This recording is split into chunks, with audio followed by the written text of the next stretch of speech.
The stars looked different through the cracked window of the UES Discovery. Captain Jake Morrison pressed his face against the cold glass and watched the distant suns flicker like dying candles. Behind him, his crew worked quietly on the broken engines, but Jake knew the truth. They were stuck in the middle of nowhere with no way home. "Any luck with the engines, Pete?" Jake asked without turning around. Engineer Pete Johnson wiped grease from his hands and shook his head. "The main drive is completely fried, Captain. We need parts we don't have and a shipyard we can't reach." Jake nodded slowly. He had expected this answer, but hearing it still made his stomach twist. 12 people counted on him to get them home safely. 12 people who trusted him to make the right choices. Now they were floating in empty space with only 3 days of food left. "Should we send another distress signal?" asked Lieutenant Amy Collins from her station at the communications desk. "Why not?" Jake said with a small smile.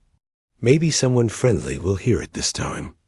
Amy's fingers moved across the controls, sending out their emergency call into the darkness. They had been broadcasting the same message for 6 days now. So far, only silence had answered them back. The silence broke exactly 47 minutes. Later, something huge appeared on their sensors. Something so big that Pete had to check his instruments twice to make sure they were working correctly. The object was at least 50 times larger than their small research ship. "Captain," Amy said, her voice tight with worry, "we're being scanned." Jake felt his heart beat faster, but he kept his voice calm. "Any response to our hails?" "Nothing yet, sir." The massive ship moved closer. Through the window, Jake could see lights moving in patterns he didn't recognize. The craft looked like nothing humans had ever built. Its surface was dark and covered with sharp edges that caught the starlight. "They're responding," Amy announced. "Text only. It says surrender. Now or be destroyed." Jake's crew looked at him with wide eyes. They all knew what this meant. After decades of searching the stars, humanity had finally found other intelligent life. Unfortunately, these aliens didn't seem very friendly. "Send back our standard first contact message," Jake ordered. "Tell them we're peaceful explorers who need help." "Sir, they're powering up weapons," reported Pete from the sensor station. Jake thought quickly. His ship had no weapons and no way to run. Fighting was impossible. Running was impossible. That left only one choice. "Tell them we surrender," he said simply.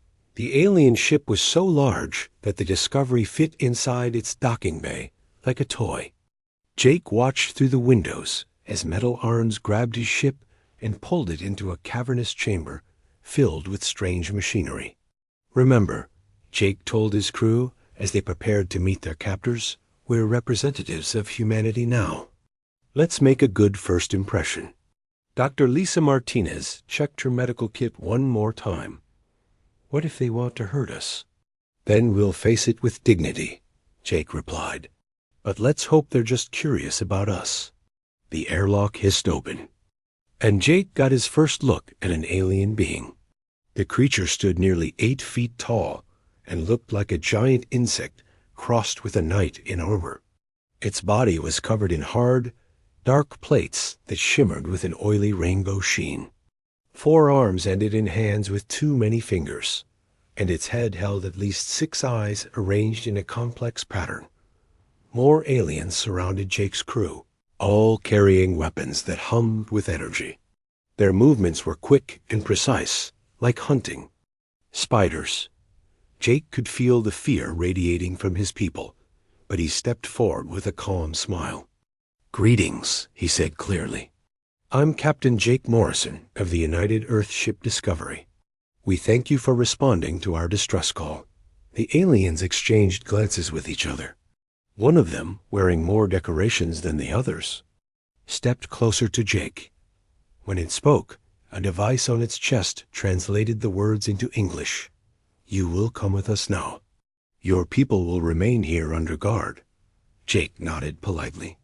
"Of course. May I ask who we have the honor of meeting? The alien tilted its head in a way that suggested confusion. You are prisoners. Prisoners do not ask questions. I understand, Jake said, still smiling.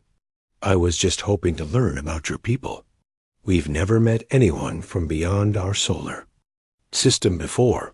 The alien leader stared at Jake for a long moment. Its multiple eyes seemed to focus and refocus as it studied the human's face. Finally, it turned and walked away, clearly expecting Jake to follow. They traveled through corridors that stretched farther than Jake could see. The walls were covered in symbols and lights that pulsed in complex rhythms. Alien crew members stopped their work to stare at the human as he passed. Jake smiled and nodded to each of them, which seemed to surprise them greatly. The throne room was enormous. The ceiling disappeared into shadows high above, and the walls were decorated with weapons and trophies from 100 different worlds. At the center of it all sat a figure that made Jake's breath catch in his throat. Queen Vexara was magnificent and terrifying at the same time. She was larger than her soldiers, with additional arms and decorative crests that marked her royal status. Her eyes were a brilliant gold color that seemed to glow in the dim light. When she spoke, her voice carried the weight of absolute authority. So, she said, leaning forward on her throne, these are the creatures from the small ship. Jake was brought to a stop about 20 feet from the throne. Guards surrounded him, their weapons ready. He could feel the Queen's gaze studying every detail of his appearance. You are the leader of these beings? She asked. Yes, Your Majesty, Jake replied with a respectful bow. Captain Jake Morrison, at your service. Queen Vexara's head tilted slightly. You show no fear. I'm grateful. Your Majesty, Jake said simply. My crew is going to die in space. You saved our lives. Saved? The Queen's voice carried surprise. You are prisoners. Your fate is not yet decided. Jake's smile never wavered. Even so, we're alive because of your intervention. That makes you our rescuer, regardless of what happens next. The Queen studied Jake's face intently. Her golden eyes moved across his features, lingering on his mouth. What is that expression you keep making with your face? This? Jake touched his own lips. It's called a smile, Your Majesty. It's how humans show happiness or friendliness. You are happy to be a prisoner? I'm happy to be alive, Jake corrected gently. I'm happy my crew is safe. And I'm happy to meet you, even under these circumstances. Queen Vexara sat back on her throne, clearly puzzled. In all her centuries of rule, she had never encountered a prisoner who acted like this. Conquered beings usually begged for mercy or threatened revenge. They cowered in fear or raged in fury. They did not smile and express gratitude. Why do you keep smiling at me, human? She asked finally. Jake considered the question seriously. Because you could have destroyed our ship without warning. Instead, you brought us aboard safely. You could have killed me on sight. Instead, you're asking me questions. Every choice you've made so far gives me reason to hope that you're a reasonable person who might be willing to help us. The Queen's advisors whispered among themselves in their own language. Jake couldn't understand the words, but their tone suggested they were not pleased with this conversation. You are either very brave or very foolish, Queen Vexara said at last. Maybe a little of both, Jake admitted, his smile growing wider. But I'd rather face the unknown with hope than with fear. The Queen stared at him for a long moment, then gestured to her guards. Take him to the holding cells with the others. I will decide what to do with these creatures later. As Jake was led away, he turned back once to bow again to the Queen. Thank you again for saving us, Your Majesty. Queen Vexara watched until the human disappeared from sight, her golden eyes fixed on the spot where she had last seen that strange, inexplicable smile. The prison cell was larger than Jake had expected. The walls were made of some kind of metal that glowed softly, giving the room a dim blue light. His 11 crew members sat on simple benches that folded out from the walls. Everyone looked tired and worried, but they were alive and unhurt. "Captain," Dr. Lisa Martinez said quietly, "Amy hurt her arm when they moved us here. I think it might be broken." Jake knelt beside Lieutenant Amy Collins, who was holding her left arm close to her body. Her face was pale with pain, but she managed a weak smile when she saw him. "How bad is it?" Jake asked gently. "Could be worse," Amy replied through gritted teeth. "At least we're not floating dead in space." Jake nodded and helped Lisa examine the injury. The arm was definitely broken, but it was a clean break that would heal well with proper care. Lisa had brought her medical kit so she could set the bone and make a simple cast. "I need to tear up someone's shirt for bandages," Lisa said. "Use mine," Jake offered, already pulling off his uniform jacket. "Captain, you don't need to ... double quotes," Amy started to protest. "Of course I do," Jake said with a warm smile. "We're a team. We take care of each other." While Lisa worked on Amy's arm, Jake distributed the food they had been given. The aliens had provided enough for everyone, but the portions were small. Jake counted out the rations carefully, then quietly gave half of his share to the younger crew members. "Sir, you need to eat too," said Communications Officer Ben Parker. "I'm fine," Jake replied. "You kids need your strength more than I do." Engineer Pete Johnson watched Jake divide his food and shook his head. "Captain, even in here, you're still taking care of us." "That's what captains do," Jake said simply. Outside their cell, 2 alien guards stood watch. They were the same insect-like beings Jake had seen before, with their hard shell bodies and multiple eyes. At first, they ignored the humans completely. But as the hours passed, Jake noticed them watching with what seemed like curiosity. "Good morning," Jake called out cheerfully to the guards during what he guessed was the next day. The guards looked at each other in surprise. One of them stepped closer to the energy barrier that kept the humans locked in. "Why do you speak to us?" the guard asked through its translation device. "Why not?" Jake replied with a smile. "We're going to be neighbors for a while. Might as well be friendly neighbors." The guard tilted its head in the same confused way Queen Vexara had done. "You are prisoners? We are guards. We are not neighbors." "We're all just people doing our jobs," Jake said. "What's your name?" Guards do not have names for prisoners to know. "Well, I'm Jake. This is my crew. We're explorers from Earth." The guard stared at Jake for a long moment, then walked back to its position. But Jake noticed it kept glancing back at the cell throughout the day. On the second day, Jake tried a different approach. When the guards brought food, he stood up and bowed politely. "Thank you for the meal," he said sincerely. "We appreciate your kindness." One guard stopped and looked directly at Jake. "Kindness? We are following orders." "You're still feeding us and keeping us safe," Jake pointed out. "That's kind, whether it's an order or not." This time, both guards exchanged looks before walking away. Jake could hear them talking quietly in their own language as they left. Dr. Martinez sat down beside Jake. "What are you doing, Captain?" "Trying to understand them," Jake replied. "And hoping they'll try to understand us too." "Do you think it's working?" Jake watched the guards through the energy barrier. "Look at how they're standing. Yesterday, they faced away from us completely. Today, they're turned partly toward our cell. They're getting curious."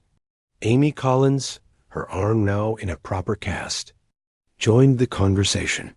"The tall one keeps looking at us when he thinks we're not watching." "His name is Crix," said Ben Parker quietly. Everyone turned to stare at him. "How do you know that?" Lisa asked. I've been listening to them talk.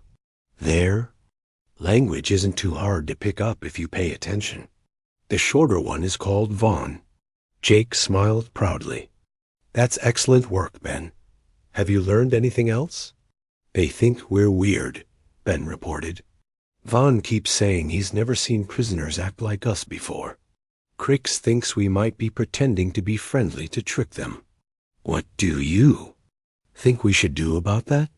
Jake asked. Ben considered the question seriously. Keep being ourselves, I guess. If we're not trying to trick them, eventually they'll figure that out. On the third day, something changed. When Crix brought their morning meal, he lingered at the cell barrier. Jake noticed he was watching Amy, who was teaching a card game to some of the younger crew members, despite her broken arm. She is injured, but still helps others, Crix observed. That's what friends do, Jake replied. We take care of each other. Even when you cannot take care of yourselves? Jake thought about this question. Especially then. When things are hard, that's when we need each other most. Crix tilted his head. This is not logical. You should save your strength for yourselves. Maybe it's not logical, Jake agreed, but it's human. We're stronger together than we are alone. That afternoon, Jake noticed Crix arguing with Vaughn in their own language. Ben listened carefully and translated in whispers. Crix wants to ask us more questions. Vaughn thinks it's against regulations. Crix says the Queen ordered them to observe us, so questions count as observation. Jake hid a smile. He was beginning to like Crix. The breakthrough came on the fourth day. One of Jake's crew members, young engineer Danny Chun, started coughing badly during the night. Dr. Martinez examined him and found he had developed a fever. It's probably just a cold, Lisa told Jake quietly. But in these conditions, it could get worse fast. Jake watched Danny shiver under the thin blanket they had been given. Without hesitation, Jake took off his own jacket and wrapped it around the sick young man. Captain, you'll freeze, Danny protested weakly. I'll be fine, Jake assured him. You just focus on getting better. Crix had been watching this interaction. He stepped closer to the barrier than he ever had before. Why do? You give your warmth to another? He asked. Jake looked up at the alien guard. Because he needs it more than I do right now. But if you become sick too, you will both be weak. If I keep him healthy, we'll both be strong, Jake explained. That's how humans work. We share the load. Crix was quiet for a long time. Finally, he spoke again. I do not understand your species. What don't you understand? Jake asked gently. You are prisoners facing possible death. Yet you help each other. You thank your guards. You smile at your captors. This makes no sense. Jake sat down near the barrier so he could look directly at Crix. Can I tell you something about humans? Crix glanced around nervously, then nodded. We've been in bad situations before, Jake began. Really bad ones. Our whole species almost died out several times in our history. Disasters, wars, diseases. But we survived because we learned something important. What did you learn? That being afraid and angry doesn't help anyone. Being kind and hopeful does. When you're kind to others, they're kind back. When you have hope, you can find solutions you never saw before. Crix stared at Jake with all 6 of his eyes. You have hope now? Here in this prison? Jake's smile was warm and genuine. Of course I do. I'm talking to you, aren't I? Yesterday, you wouldn't even look at us.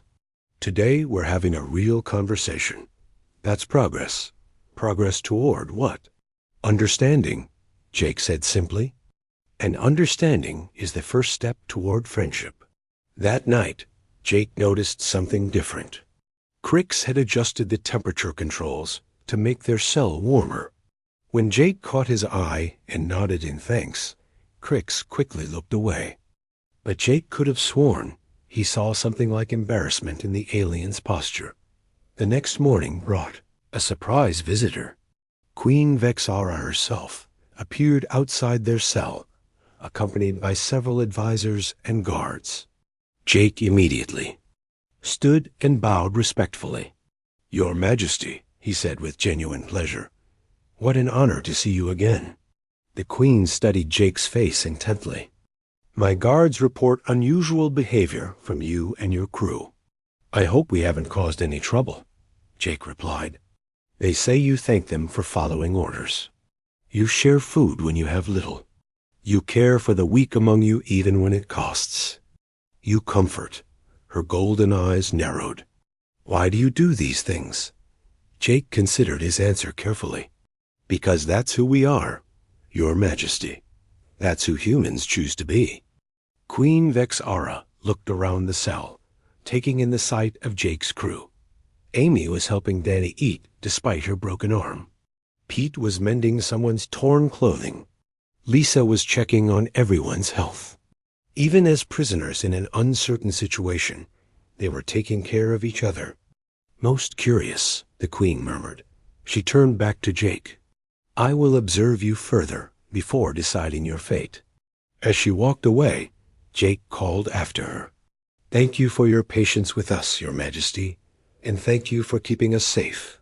The Queen paused, but did not turn around. After a moment, she continued walking. But Jake noticed that her steps seemed less certain than before. Crix remained behind after the Queen left. He looked at Jake through the barrier for a long time. "She is confused by you," he said finally. "I hope that's a good thing," Jake replied with his usual smile. "I do not know," Crix admitted, "but I begin to think you are not like other prisoners we have taken. We're just people," Jake said gently. "Just like you." Queen Vexara stood in the observation chamber, watching the human prisoners through a hidden screen. She had been coming here every day for the past week, studying their strange behavior. Today, she watched as their leader, Jake, helped the injured female eat her morning meal. "Your Majesty," said her chief advisor, Zektar, "the council grows impatient. We must decide what to do with these creatures." "I am aware of the council's concerns," the Queen replied without taking her eyes off the screen. "But these beings are unlike anything we have encountered before." On the screen, Jake was now teaching the younger humans some kind of word game.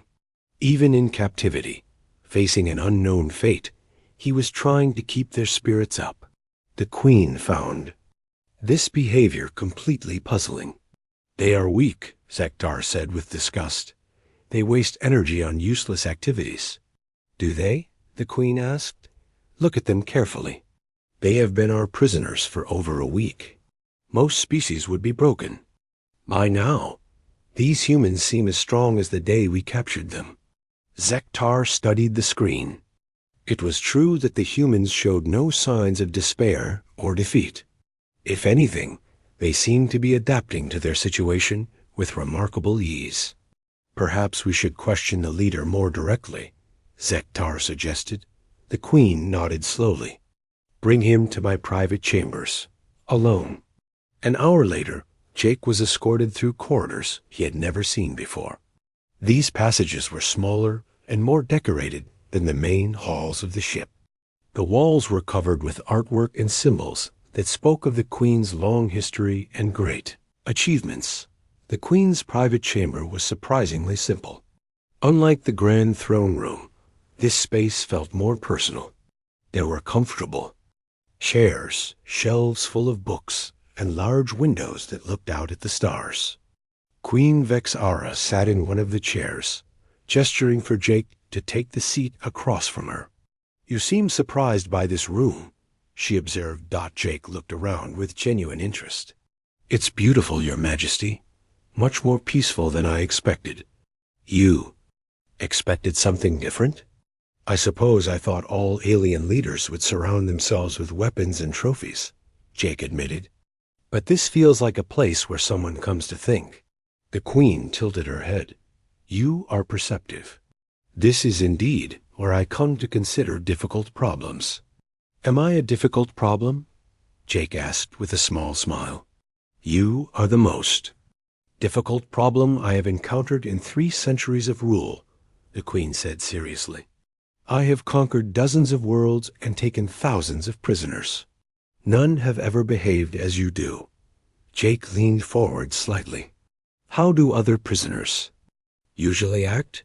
They beg for their lives. They offer us wealth or information in exchange for freedom.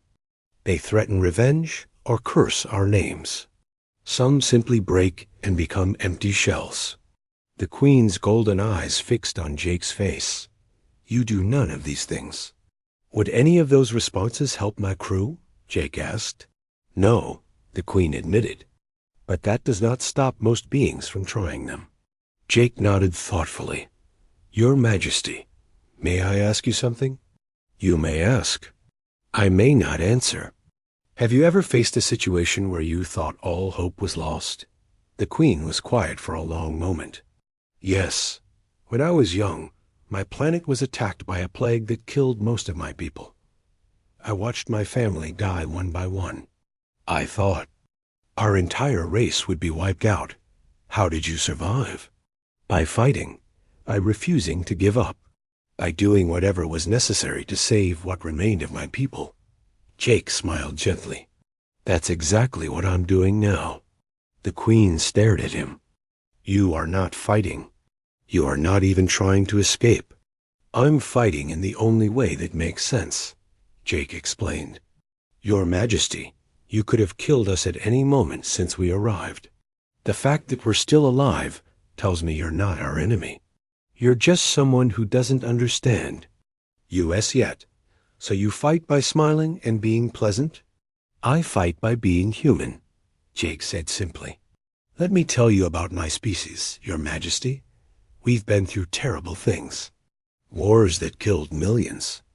Diseases that wiped out entire cities.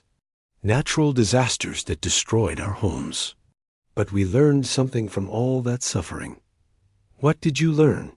Jake settled back in his chair, his expression growing serious, but remaining kind. We learned that hatred and fear make everything worse. When humans hate each other, we destroy ourselves. When we fear each other, we can't work together. But when we choose to be kind, when we choose to hope, amazing things happen. Give me an example, the Queen demanded. There was a time when my people were divided into many different groups that hated each other. We fought constant wars. But then something changed. We started to see that the things we had in common were more important than our differences. We began to work together, instead of fighting. Within a few generations, we went from killing each other to exploring the stars together. The Queen leaned forward. What caused this change? Individuals who chose to smile instead of scowl. People who chose to trust instead of fear. Humans who decided to build bridges instead of walls. Jake's smile grew warmer.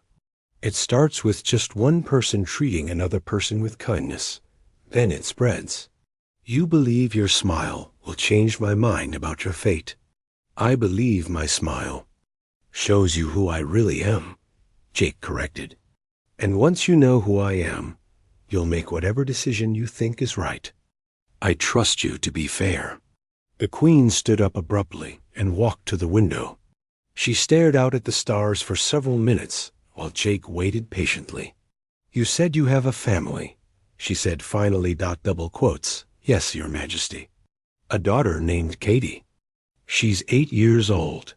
Tell me about her. Jake's face lit up with joy. She's the most amazing person I've ever met. She's smart and funny and brave. She loves to draw pictures and tell stories. She can make anyone laugh, even when they're feeling sad. You miss her. Every day, Jake said softly. But I'm not sad about it. Why not? Because I know she's out.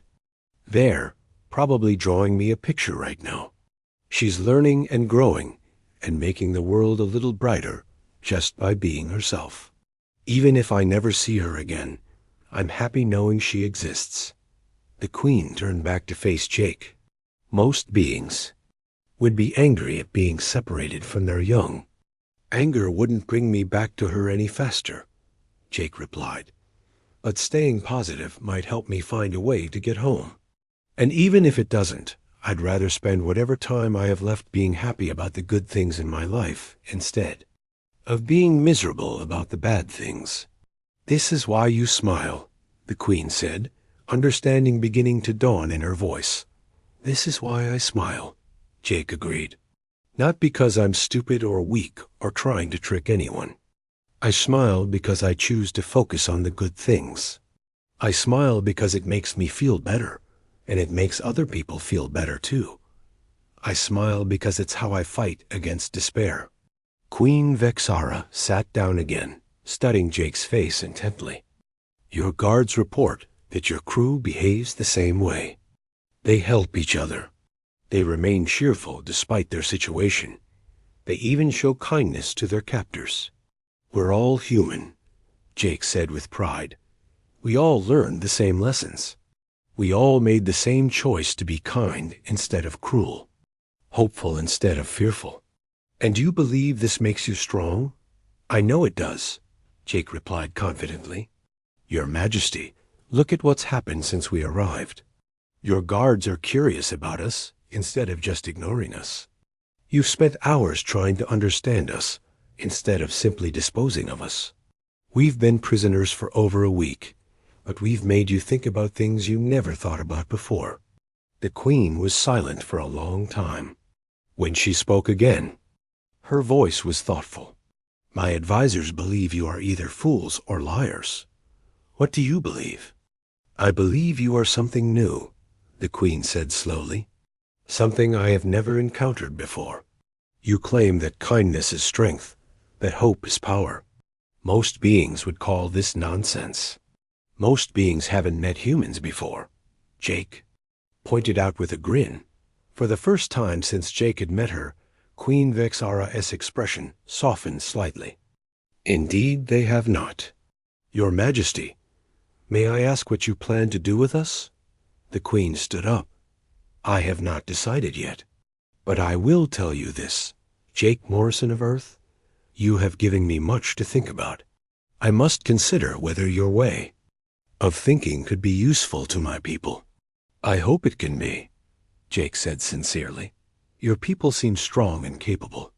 If you added human-style cooperation to your strength, you could probably accomplish amazing things." As Jake was led back to his cell, he felt more hopeful than he had since their capture. The Queen was beginning to understand what made humans different. And understanding, Jake knew, was always the first step toward friendship. Queen Vexara remained in her chambers long after Jake left, staring out at the stars and thinking about everything he had said. For the first time in her long life, she found herself wondering if there might be a different way to be strong. A way that involved smiling instead of scowling, building instead of conquering, hoping instead of fearing God.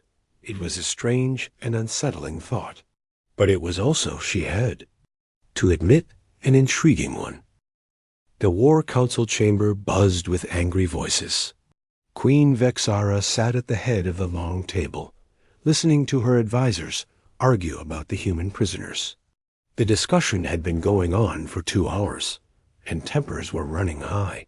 "Your Majesty," said General Thokrin, slamming his 4 fists on the table, "we have wasted enough time on these creatures. They serve no purpose. Execute them and be done with it." "I disagree," countered Admiral Zerketh. "They could be valuable as slaves. The mining colonies always need more workers." "You are both missing the larger picture," interrupted Chief Advisor Zektar. "These beings come from an unknown world with unknown technology. They could be spies sent to study our weaknesses." Queen Vexara listened to the arguments without speaking. She had heard all of these points before. What her advisors didn't know was that she had been studying the humans for weeks now, and her opinion of them had changed dramatically. Your Majesty, said General Thokren, you have been unusually quiet about this matter. Surely you see that. These aliens are a threat to our security. The Queen finally spoke.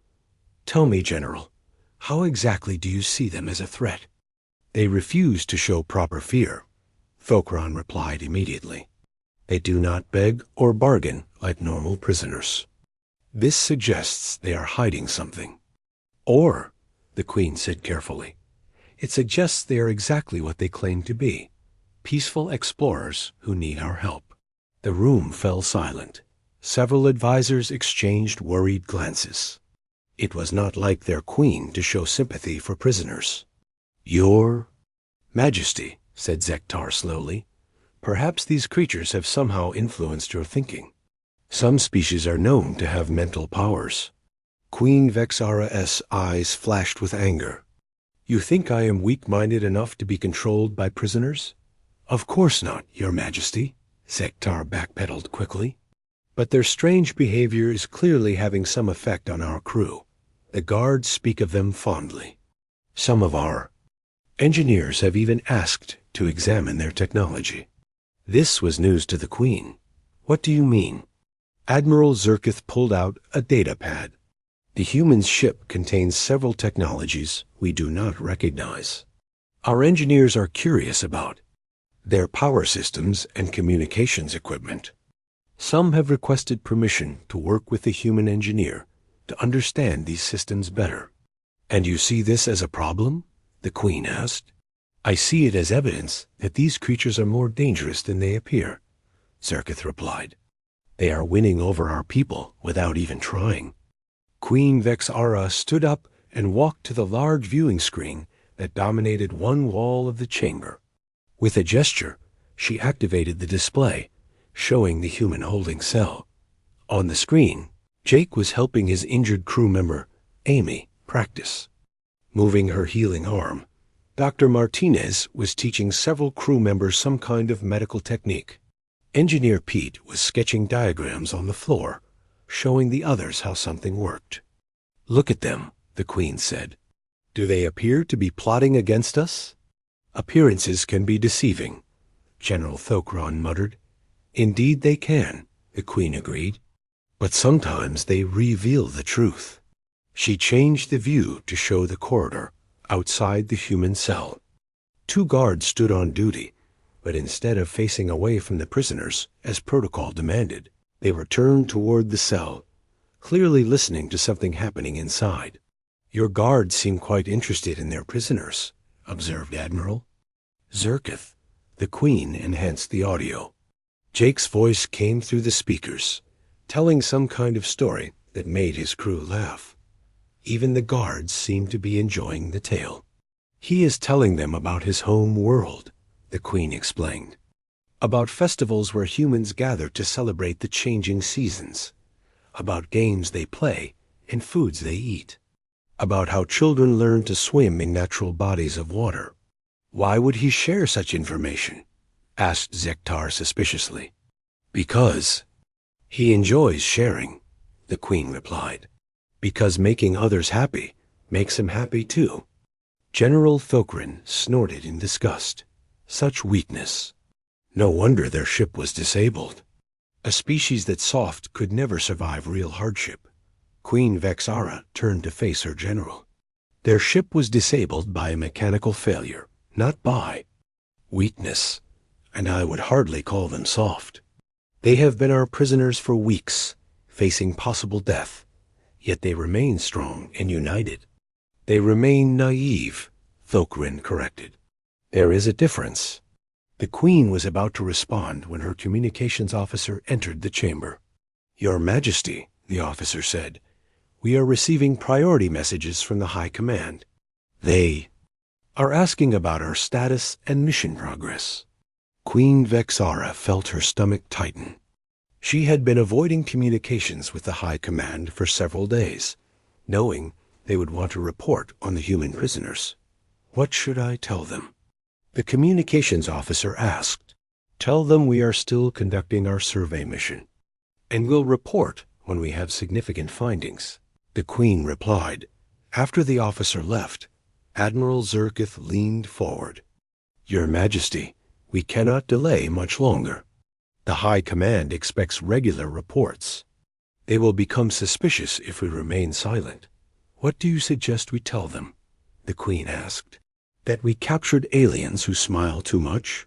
We tell them we captured potential spies and eliminated the threat, General Thokran said firmly. Or we tell them we captured valuable specimens for study, countered Admiral ZUR _KETH. Queen Vis Ara looked back at the screen, showing the humans. Jake was now sitting quietly, apparently meditating or just thinking.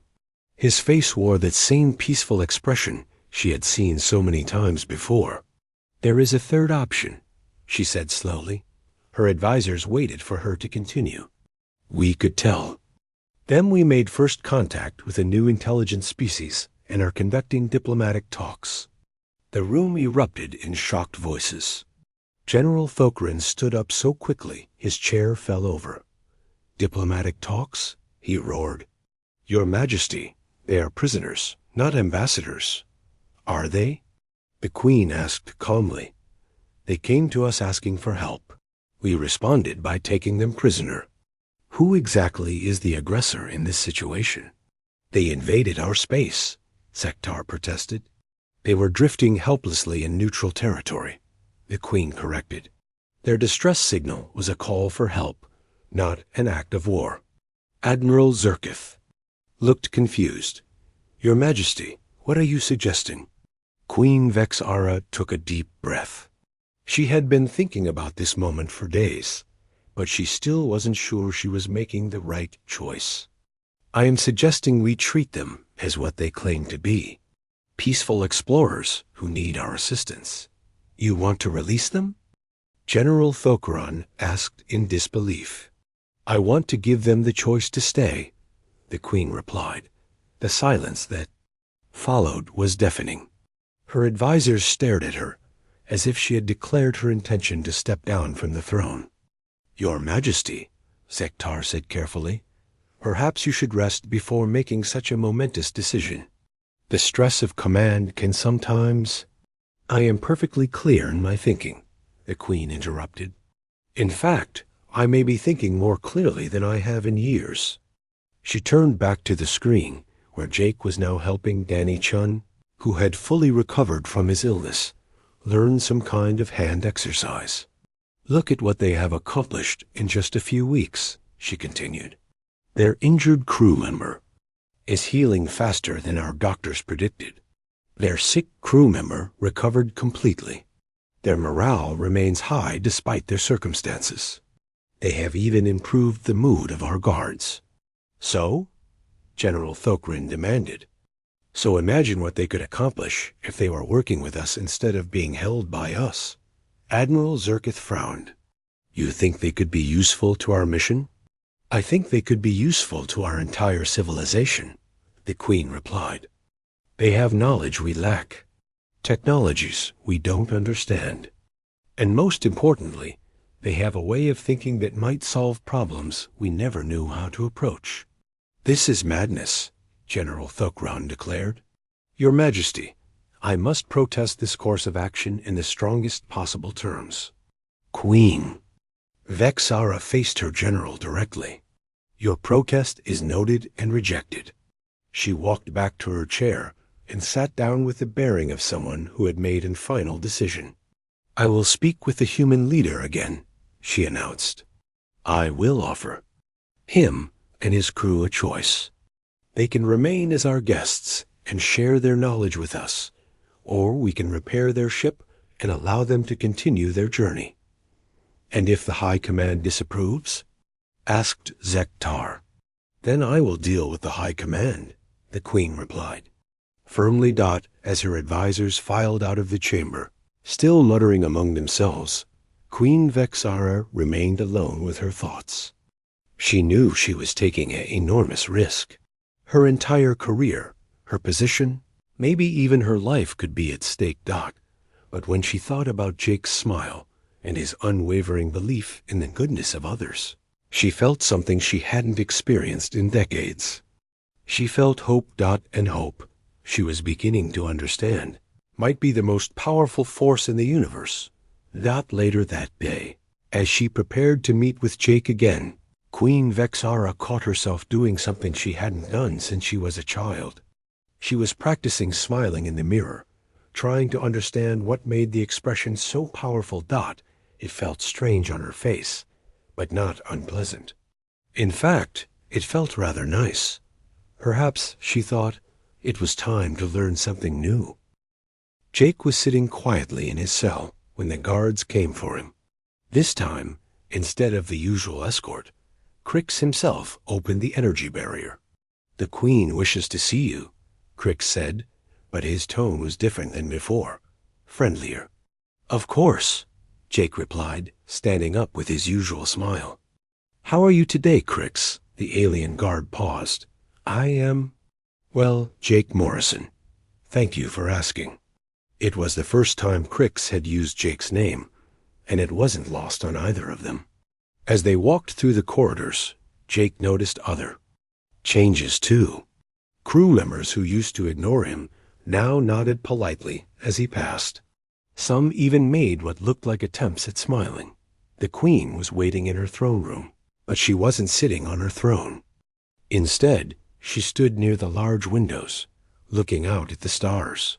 When Jake entered, she turned to face him, and he was surprised to see something different in her expression. "Jake Morrison," she said formally, "I have made a decision about you and your crew." Jake bowed respectfully. "We are ready to hear your judgment, Your Majesty. Before I tell you my decision, I want to ask you one final question." "Of course." Queen Vexara walked closer to Jake, her golden eyes studying his face carefully. "If I were to offer you and your crew freedom, what would you do?" Jake thought about the question seriously. "We would repair our ship and continue our mission to explore the galaxy. We would also send a message to Earth about meeting your people." "And what would you tell your people about us?" "The truth," Jake replied without hesitation. "That we met a powerful and intelligent species who showed us mercy when they could have destroyed us. That you took us in when we were lost and kept us safe when we were helpless." The Queen tilted her head. "Even though we held you prisoner? You had no way of knowing if we were dangerous," Jake said reasonably. "You protected your people first, which is exactly what a good leader should do. But when you learned we weren't a threat, you treated us fairly. You are not angry about being imprisoned?" Jake's smile was warm and genuine. "Your Majesty, anger would be a waste of energy. Besides, being here has been one of the most interesting experiences of my life. I've learned so much about your people and your culture." Queen Vexara stared at him for a long moment. Then, to Jake's amazement, she smiled. It was awkward and uncertain, but it was definitely a smile. "Jake Morrison," she said, "I hereby grant you and your crew full freedom aboard this vessel." Jake's eyes widened in surprise. "Your Majesty?" "Furthermore," the Queen continued, "I would like to offer you a choice. We can repair your ship and send you safely on your way, or you can remain here as our guests and cultural advisors." Jake felt his heart racing. This was far more than he had dared to hope for. "Your Majesty, this is incredibly generous. But may I ask what changed your mind?" The Queen gestured for Jake to walk with her to the windows. "You and your crew have taught my people something valuable. You have shown us that strength can come from kindness, that cooperation can be more powerful than conquest." She pointed to a section of the ship visible through the window. "Since you arrived, efficiency in that section has improved by 20%. My engineers tell me it's because the workers there are happier and more willing to help each other." Jake looked where she was pointing. "What happened there?" "Your engineer, Pete Johnson, was allowed to observe our repair operations. He suggested some improvements to our procedures. But more importantly, he showed our workers how humans solve problems together instead of competing against each other." The Queen moved to another window. Dr. Martinez has been working with our medical staff. Her techniques have already saved 3 lives that we would have lost using our traditional methods. I'm so glad they could help, Jake said sincerely. The changes go deeper than just improved efficiency, the Queen continued. My crew members are talking to each other more. They are sharing ideas instead of hoarding them. They are helping their colleagues instead of only looking out for themselves. She turned to face Jake directly. Your way of thinking is spreading through my ship like... What do you humans call it when something beneficial spreads quickly? Like wildfire, Jake supplied with a grin. Yes, like wildfire. And I find myself wondering, what would happen if this way of thinking spread through our entire civilization? Jake felt a thrill of excitement. Are you saying you want to establish formal relations between our peoples? I am saying more than that, the Queen replied. I am saying I want you to help me introduce human philosophy to the Zephyrian Empire. Before Jake could respond, the chamber doors burst open. General Thokron stormed in, followed by several other advisors. Their faces showed a mixture of anger and panic. Your Majesty, Thokran said urgently, the High Command is demanding an immediate report. They have detected our extended stay in this region and want to know why. Queen Vikara straightened to her full height. Then we will give them a report. What? Will you tell them? Asked Admiral Zerkith nervously. The truth, the Queen replied, and Jake smiled at hearing his own words echoed back. We will tell them we have made first contact with a remarkable new species and are beginning diplomatic relations. General Thokrin looked horrified. Your Majesty, the High Command does not approve of unauthorized diplomatic contact. Then, perhaps it is time for the High Command to learn something new, the Queen said firmly. Over the following weeks, Jake and his crew worked alongside the Zephyrians in ways none of them had been possible. Pete collaborated with alien engineers to improve ship systems. Dr. Martinez trained Zephyrian medics in human healing techniques. Amy worked with the communications team to establish contact protocols with Earth. Jake found himself serving as a bridge between the two species, helping them understand each other's ways of thinking. He taught Zephyrian officers about human teamwork and cooperation. In return, he learned about Zephyrian history and technology. The transformation of the ship's crew was remarkable. Aliens who had been stern and distant became curious and friendly. Work that had once been done by individuals was now accomplished by teams. Problems that had seemed impossible were solved through creative collaboration. Queen Vex-Ara spent hours each day learning from Jake about human society. She was particularly fascinated by how humans had overcome their own violent past to become a peaceful, exploring species. Your people were once as warlike as mine, she observed one day. Even more so, Jake admitted. We fought terrible wars and did horrible things to each other.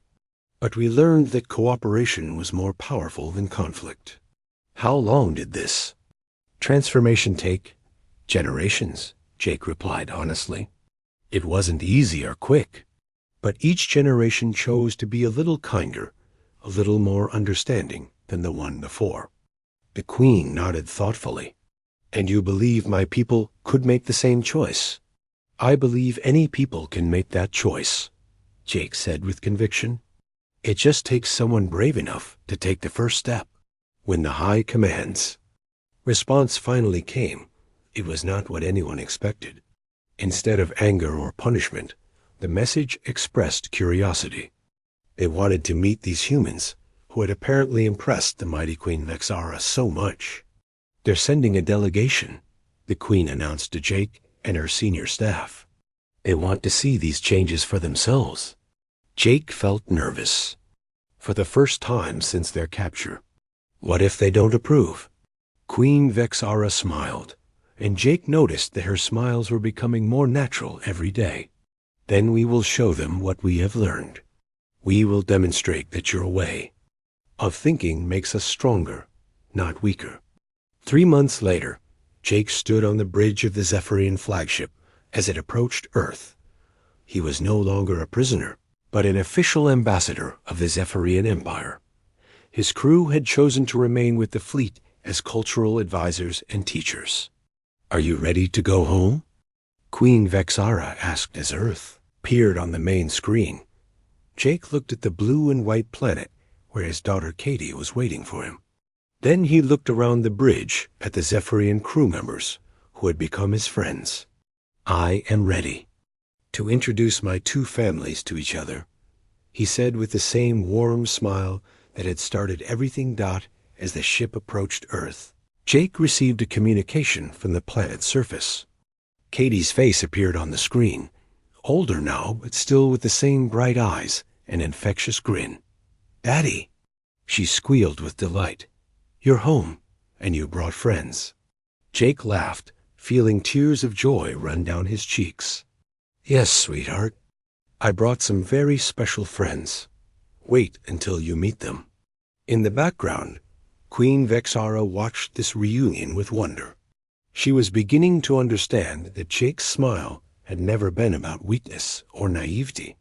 It had been about the courage to remain open to possibilities, to see potential friends instead of inevitable enemies. And now, as she prepared to meet the leaders of Earth, Queen Vexara wore a smile of her own. She had learned that sometimes the smallest gestures could change the course of history. Sometimes a simple smile could bridge the gap between worlds. Behind her, her crew worked together with human efficiency and Zephyrian precision, creating something greater than either species could have achieved alone. The future stretched ahead of them, bright with possibilities that neither species had imagined, before they learned to smile at each other across the darkness of space.